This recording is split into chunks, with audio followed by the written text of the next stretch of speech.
And today we're taking a look at how to hang a new door.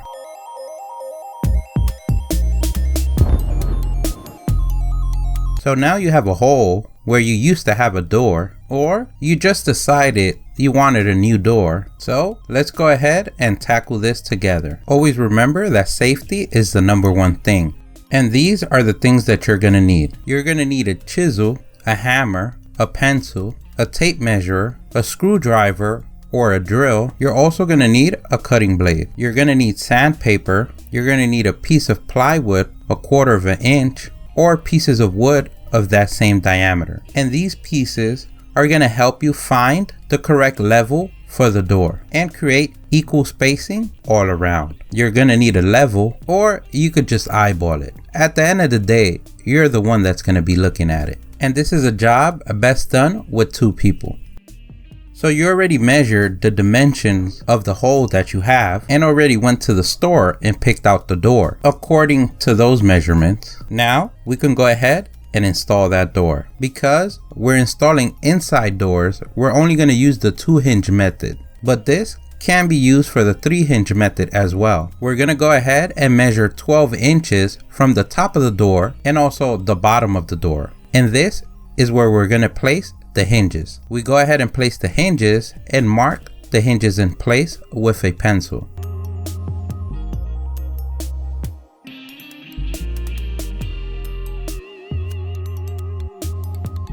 And what you want to do is first, we're going to go ahead and take our razor blade and score the 2 lines on the side.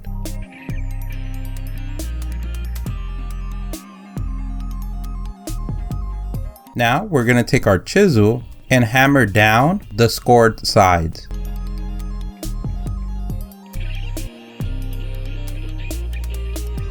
Once we already marked where the hinges are gonna go, we're gonna take the chisel and the hammer and basically make space for the hinges so it can lay flat with the door side. Then we're gonna place the hinge in the space and see how much more do we have to carve in the wood. And remember, you want to do this little by little because you don't want to overdo it. And remember, it does not have to look perfect.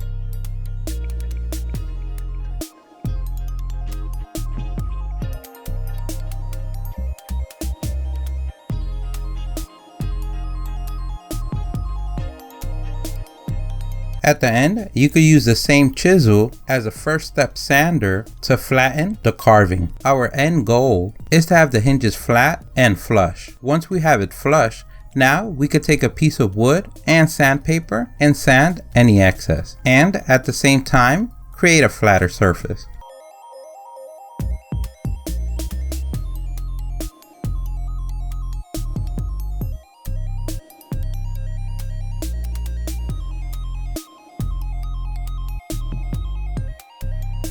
Now, before we go ahead and screw in the hinges, we're going to go ahead and measure the door, and we do that by first placing the 1/4 inch plywood on the floor to create spacing. In this case, we notice that we have too much of a gap on the top, so we're going to go ahead and add 2 more pieces of wood 1/4 of an inch diameter to raise the door a total of 1/2 inch. If you notice the door has more space on one side than the other, then you could place the piece of wood only on that side. You can place the piece of wood on the side that's more down until you have a level spacing on both sides. For this, you can use the level as well. In our case, we have a level floor, so by placing the plywood and the 2 pieces on each end, we were good. And we also know that the opening to the side of the door will be closed by the doorstop that we're later gonna install.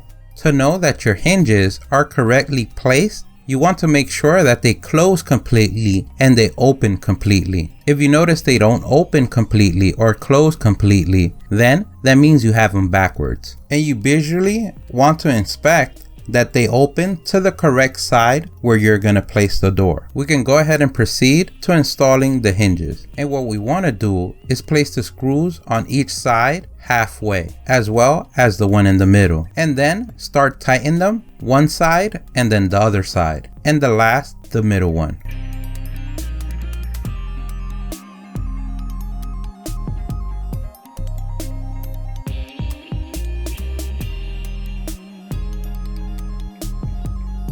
Let's go ahead and take the plywood and the piece of wood and place them to the side of the door, because remember, you're gonna need space to place the screws on the casing. And this is the time where second hand is gonna come in handy. And remember, you want to have the pins facing outside and to the side that you want the door to open. Let's go ahead and screw the screws to the casing and place the ones on each side, leaving the middle one until we confirm that the door opens and closes correctly.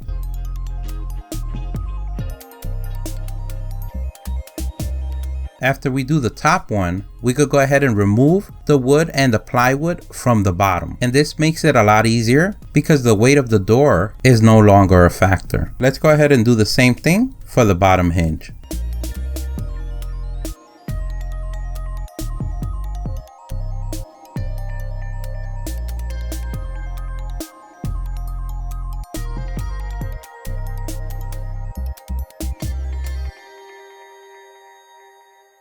Let's go ahead and shut that door. Now that we got a perfect fit, we can go ahead and install the third screw on the bottom and top one. And now you're done. You just showed that door who's the boss. Now you can start calling yourself the gatekeeper. And you could go ahead and pour yourself an ice cold iced tea. And don't forget, if you liked the video, please give us a thumbs up. That really helps. If you have any questions, place them in the comment section below. Don't forget to subscribe. Follow us on social media.